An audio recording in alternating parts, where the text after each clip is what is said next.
What's up, Paralegal Bosses? Check out today's video with an interview of one of my bestest friends, Gina Coogle. She's an amazing paralegal. She's available in the Boss Club network. And stick around until the end, because I got an invitation for you as well. Bye, guys.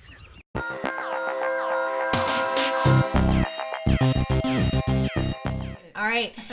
So tell me, what brought you into this industry? How is it that you came to be working in law? It fell into my lap, honestly, and I'm so glad it did.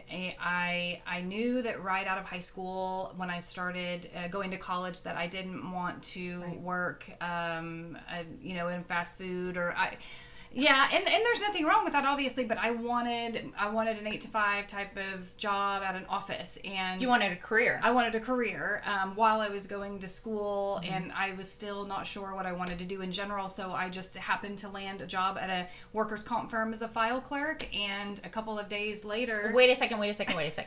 I want to find out really quick. Did you have a degree? No. Did you have a paralegal certification? No. And you just got your foot in the door as a file clerk? Yeah. Okay. Yeah. So for you guys listening out there, you know that I came into this industry without a degree, without a paralegal certification. I've thrived in this industry for 2 decades. Don't get me wrong. I did go back to college once I found out that this is the place that I wanted to be. But take it from me. Now we've got another paralegal here saying, hey, I didn't need the degree, I didn't need the certification, and I still got my foot in the door. We start at ground level, and then we scale. Awesome. Okay, continue. Yeah. So, that was basically it. I started working for the workers' comp firm, file clerk, a runner, just whatever they needed, and then about a week later, the paralegal quit. And rather than hire another one, they came to me and said, hey, what do you think about training? Would you like to be a paralegal? And I was like, what? What's a paralegal? What the hell did, what do they do? Honestly, yeah, I was, okay, why not?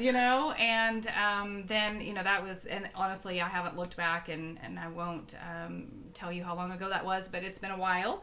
And I got hooked. I say I got bit by the bug, and the law bug. Yeah, the law bug, and got infected, and here we are later.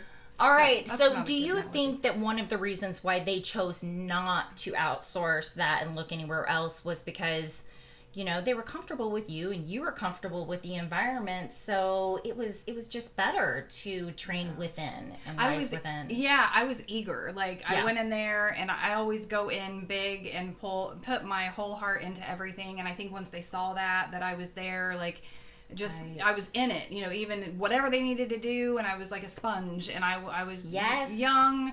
I don't know that being young has anything to do with it, but maybe it helped a little. I don't know. But regardless, I was eager. I was excited. Yeah. And I think that they just wanted to see how it worked out. I need some confetti to throw. I should have made some confetti to throw and throw the confetti. I'm going to play some music. Yes. Yay! There we go. There's confetti. And the reason why I say that is because, I've posted a video about being an amazing paralegal and about solidifying that job security, and taking the initiative is a huge part of that. Attorneys want you to come to them, and they want you to have that initiative, and they want you to just get in there. They don't want to tell you to have to do things. So it's super important to be that eager person. And there are paralegals out there that will say, yes, create those boundaries right away. No, I'm going to disagree with that. Boundaries, I don't know boundaries. Yeah, I don't know what boundaries were when I started my career. And if I would have said, hey, these are my boundaries, then I probably wouldn't have risen as fast as I did. Mm-hmm. Now, if you're coming in this with children, obviously, you're going to have boundaries. I mean, sure. We have daycare. Within reason, sure. Within reason. We're going to have those sort of boundaries. But if you don't have kids and you don't need those sort of boundaries, then it doesn't matter. If they hand you a motion at 4:45, it doesn't matter, right? You just, what else can I do? That's it. That's what you do. Mm-hmm. So awesome. Yeah. Well, I love to hear that. I wish I had confetti to throw when you said that. Okay, so tell me, what led you to the area of law that you're practicing today? Goodness. So I worked for the workers' comp firm, did my college thing. Just for the record, I didn't get a degree as a paralegal. Like I just went in for like English and my gen eds and stuff because I just love English and So, even after all of that, and I never felt the pressure to do that just because it's kind of one of those things too, where you get your foot in the door and you're going to show yourself and they'll see you and they won't be as concerned about, well, you need to go get this certification or you need to go do that. Won't be as concerned about the paper. Right, absolutely. You have real world experience. Exactly, and that's huge. Yeah. I think that means more a lot of times, most oftentimes, than going to get that degree. There's still something to be said for it. I did go through college and get the degree and that sort of thing, but many years later. So, but what landed me here, where I'm at today, is I worked at the law firm. Okay, we're gonna restart. Restart. Okay. So getting to where I'm at today, I worked for the workers' comp firm, did some college, obviously, and then I was working for a personal injury attorney. And one day he walked into the office and said that he was done practicing. He just had kind of had enough, and he, not that he didn't still love what he did, but he needed a career change. And so that's kind of where I was like, okay, what do I do now? And he ended up getting into oil and gas. And instead of active civil litigation, personal injury, med mal, we were doing those types of things. He didn't want to actively practice anymore, so he decided to, when I say actively practice, I mean like civil litigation, going into trials, doing that sort of thing. He wanted to switch in the game. He wanted to switch it up and do something different. So he got into oil and gas, and then he brought me along with him. So as far as being in the legal oil and gas industry for the last 12 years, that has 12 years. Yeah. Wow. I'm trying not to show my age. I know, but I talk about niching down in your paralegal career and the fact that we need to niche down for a purpose, and it's because we need to become experts in that particular area of law. Yeah. So 12 years in oil and gas. Wow. Mm-hmm. Yeah. And I mean, I've done other things for the past, I'd say, if you really want to get down to it, probably the last 7 years, just oil and gas. But 5 of that 12, we were doing a lot of different things. I freelanced for other attorneys. That's kind of when I started doing some freelance, is about 12 years ago, is because when he switched out, I wasn't done. I still wanted to, practice, so to speak. But so I did start freelancing at that point for other attorneys, within the state to do their personal injury and med mal type work. So, and I still worked with him, and I still, and while I was doing that, I was learning oil and gas, because that's a whole nother animal. She was diversing her portfolio. I had to, it was either go big or go home. So, so I was doing a lot of things all at the same time. But it's awesome, and I'm glad that it all worked out the way it did. So so I wondered though, oil and gas it has its ebbs and flows, and right now it's in a really big ebb. So how are you dealing with that as a freelancer? Honestly, it's crazy, because it's almost like I don't want to say 360, 180, 360, I don't know, because whereas 12 years ago when I started transitioning into oil and gas, I started freelancing to do the other things. Now I've been in oil and gas for so long, and now I am going back to freelancing again because of the downturn in the market. And I've been very lucky and humbled and blessed that I have I've survived all the other downturns. Right. But this one is as everyone knows, huge. It's unprecedented. Anyway, I don't have to talk too much about that for you guys to understand, but that's exactly what it was, or what it is that now I'm getting out there. I'm getting back out there. But your other areas of law that you were in, I've got to say, is probably helping you, right? Oh, and that's what getting at is kind of like riding a bike. Yes, it's been a while since I've done some of these different areas that I'm getting back into, but the knowledge is there. It's never left. Not a lot has changed. I mean, as long as you could stay current with the statutes and anything that's changed and evolved, but it's all still there, and so now that's what I'm falling back on. So it's kind of come full circle. So for those paralegals that are out there watching this, what would you say is almost foundational, or some areas of law that they would need first or could use to their benefit before going into something like oil and gas?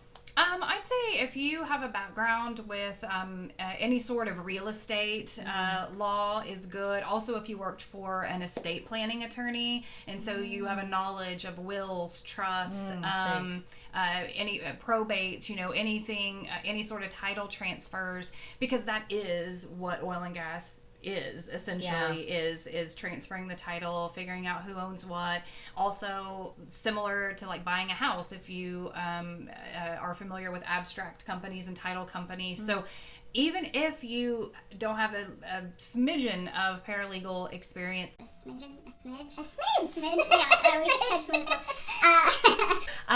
if you don't have any paralegal experience, if you worked at a mortgage company, or you ran title for, as an abstractor. Okay, guys, I'm going to stop her right here. Listen to this, because I've posted videos below about maximizing your skills now and using them to drive your way into the legal industry and to break in to the legal industry, even if it's just foundational level. So if you're working in real estate, if you're working for a title company, if you're working, mortgage broker. I mean, if you're working in any of these areas, you just heard it. This transitions into the legal industry quite well.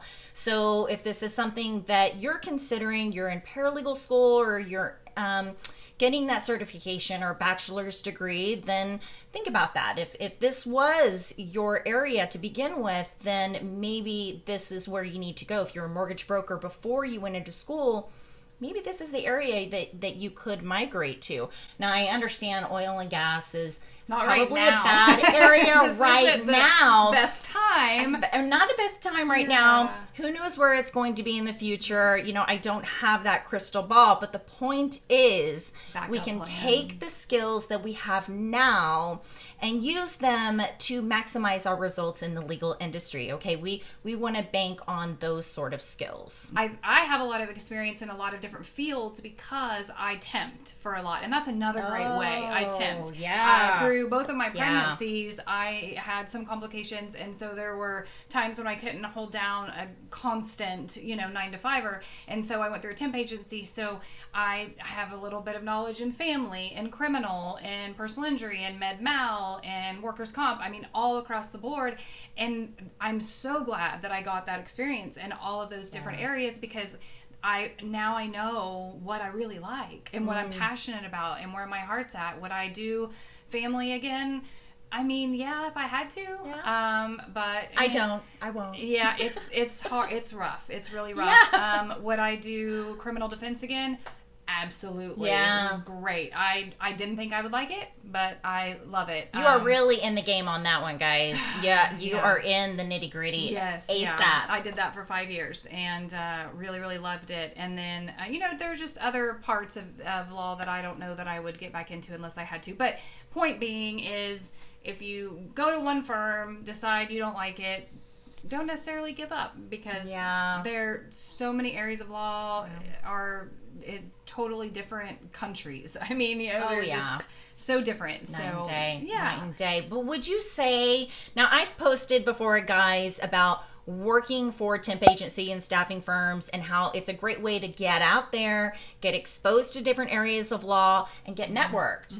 Would you say that it was a great way to kind of get out there and get your name out there in the community to say, hey, I'm here? Absolutely. There's no doubt that I would be sitting here right now with you. Zero. My very first job, workers' comp, temp agency. Yeah. The job that landed me with the attorney who brought me into oil and gas, temp agency. And then, but in between there, I landed some other jobs through word of mouth. I mean, once I got in there, proved myself, and then, if one attorney didn't need a paralegal again, they would, send me to another one. So it's both ways. But yes, absolutely, the temp agencies are fabulous. I think they're really there to help you. And also, if you can't commit to a constant 8 to 5, you've got things that maybe limit you, and you want to just try. Even if you want to just break out and just try, go get a 6-week position, or whatever, at different firms, and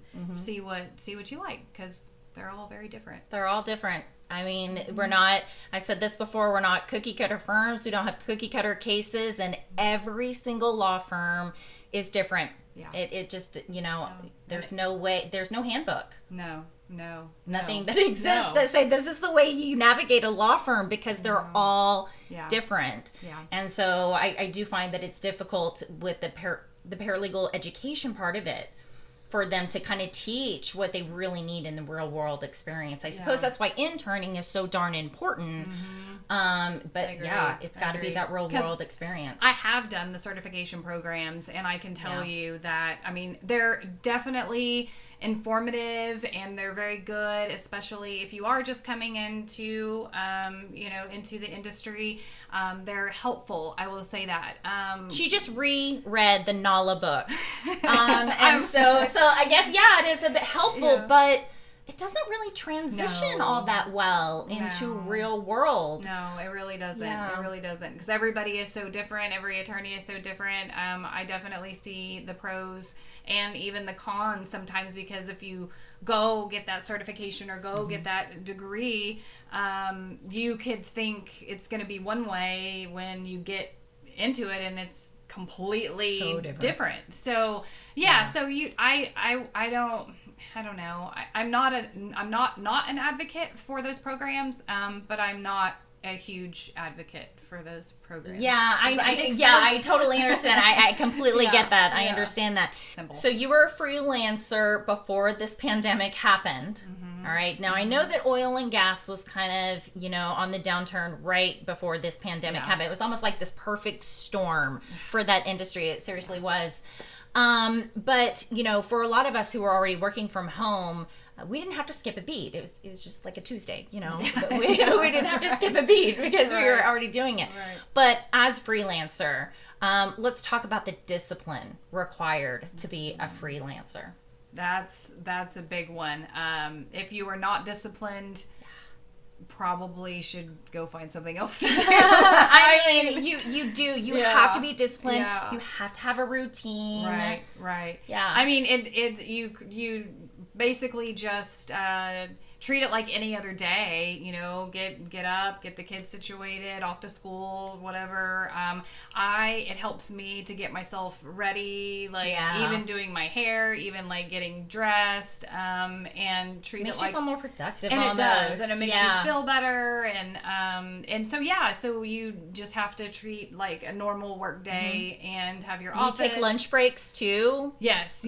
But I gotta admit, I'm usually taking a lunch break at my desk. Yeah, I mean that's the other thing. It has its ups and downs. If you are an overly disciplined person, it could be 6, 7, 8 o'clock, and you've already missed dinner, and so sometimes that's hard. It is, because your computer's always there, your phone is always there, and the work is always there. Yeah. So sometimes it's hard to tear yourself away because you know that this needs to be done. Right, absolutely, and so it does have its ups and downs for sure, but overall, for me, it's been really nice. My kids are teenagers now, but even when they were in elementary and middle, it was nice if I needed to take a break for that field trip. I could, and so you have that flexibility. You do. So I mean, there were days I worked 12, 13, 14 hours a day, and then there are days where I just work my normal 8 hours, and you at some point have to turn that off, but the flexibility is paramount, and you just have to be careful not to get caught up though in working too hard, because it absolutely can happen. It happens. Yeah. It happened with me. I think when I first started doing this and freelancing and doing remote work, I was working like 16-hour days. It was insane. And my husband had to have a sit down with me. Yeah. My children had to sit down with me. It was like they had a little intervention about me being a workaholic. Yeah. So, but hey, if I'm going to have an intervention about anything at work, yes, that's fine. Right. Have an intervention about work, Yeah. Okay. All right. So I want to end this with something that I've been asking in my Paralegal Boss Club group. If you guys aren't part of the Paralegal Boss Club group, join. It's awesome. There's so much content in there. We're bringing so much more. Yeah. So what I want to ask is, because you said that you caught the law bug, then I want you to complete this sentence for me. I'm still here. I'm still a paralegal. I'm still here because I love it. I mean, that is it. There's no, I mean, you either love it or, I don't want to say you hate it, but maybe you'll know. I don't know. You'll know right mean, away if this industry isn't for you. I love everything about it. Recently somebody, you had posted this question in your Paralegal Boss Club group, and somebody said that they love it because everyone needs a voice. And oh yes, Miss Karima said that. Thank you, Karima. Karima. Okay, girl, that was everything to me. I read that and it was like, yes. And so it's hard. I stay because I love it, and that's so broad, but I love it because I love to help. I love to fight for the little man. I love to be able to be there for the people that need that voice. And I just love the law. I just love the law. I mean, people are going to feel differently about the law. If you're an introvert, then defense is your way to go, but for extroverts like us, we love to communicate with the people. We love to get out there. We want to be in the game right away. But the point is that we got into this industry and we stayed in this industry to help people. Yes. And it takes time to find your path there, and it takes time to find your home and where you belong in this industry in helping people. It's not going to happen overnight. It's probably not even going to happen within your first 5 years. Yeah. But that's why we call this a career. Right. Because you're in this for the long haul. And to touch on that, when you were saying just because if you do one area of law, or you practice one area of law, and you work one specific thing and you don't like it, don't give up. I mean, if you like the law and you really want this as your career, and you get into family law and you're like, oh my gosh, I hate this. This is not my jam. It's pretty intense. Like, let me tell you, I have experience. And it's nice to network. I mean, that's the thing too. God, yeah. Networking is huge in this industry. Yeah. And not only that, but you can network on a work level, and then it turns it. I mean, you and I met at work. Yes, we met at a law firm. Yes, like we're not gonna years ago. Just a year ago. A while ago. And we've gone, our separate ways in different areas of law. Right. And I'm heavily engulfed in litigation, and I love it. I love it. And you not so much. No. Yeah. I mean, I did, litigation at the firm we worked for, and then also after that for many years. But I've, got also bitten by the oil and gas bug. So that's where I kind of went into for a long time. But yeah, you've maintained, your it's been a bit. Time in litigation. And then we have another friend who also, she does medical malpractice. Crystal. Yeah, she does medical malpractice, and I am trying to convince her Crystal to come on here. Crystal, you got to come on here and be on my Interview a Paralegal series. Yes. So, guys, this is Gina Coogle. She is an expert in her field in oil and gas and, estate planning and real estate and personal injury. Titles.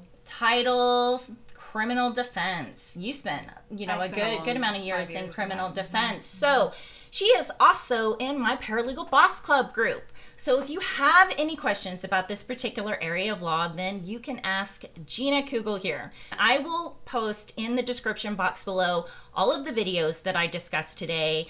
I'm going to do your LinkedIn profile so everyone can come see what you're all about. Attorneys, I'm telling you, this is the gal that you need, okay? Yes. So where's the pen to pop my air? Yes. The ego, whatever. No, something. No. I love what I do. I'm passionate. That's. I mean, and it's important. Those are my to babies. love what you do and be passionate in this industry. Yes. Yeah. Every case is my baby. All of my. I treat them like my children, and I take every case so personally and want to do the best that I can. Harley, our dog is here. Harley, can you say hi to the camera? Somebody wants a little cameo. We have a Saint Dane, and so he just made his first cameo appearance there. But, really quickly, actually, before I leave, attorneys. We start working for attorneys, and they become almost like our children. Mm-hmm. We take care of them. Mm-hmm. They rely on us. I do. So you would agree? Yeah, it's almost like... Yeah, you coddle them, and you take care of them, and you think 5 steps ahead of them always, so that they don't have to. Yeah. That's just part of being a paralegal, and that's part of being an amazing paralegal, guys. Yeah. All right, I'm going to wrap this one up. If you want to be featured on my new series, Interview a Paralegal, if you're a freelancer, this is a win, guys, because I'm going to get you on this YouTube and say, hey, attorneys, hire this one. If you want to be part of my internet home here, you want to be featured on this series, then let me know by connecting with me on my website. You can also join my Paralegal Boss Club group. Mm-hmm. We post all sorts of stuff in there. We're about to ramp that group up even further. Big, huge, tight-lipped. I'm not ready to announce it yet, but it is so close, guys. So close. So, little hint, though. We talked about it in this video. We talked about the gap between education and real world experience. We're going to work to bridge that gap, right? Yes. We're going to bring it to you in the Paralegal Boss Club group. Good. So stay tuned. Hit that bell down below to be notified when I have that announcement ready for you guys. And of course, good luck to you in all that you do, because this crazy legal industry needs a paralegal just like you. Just like you. All right. Have a great rest of your day. Have an amazing week and an awesome weekend ahead of you. And I will see you guys back here on the next one. Mwah. Bye. Bye.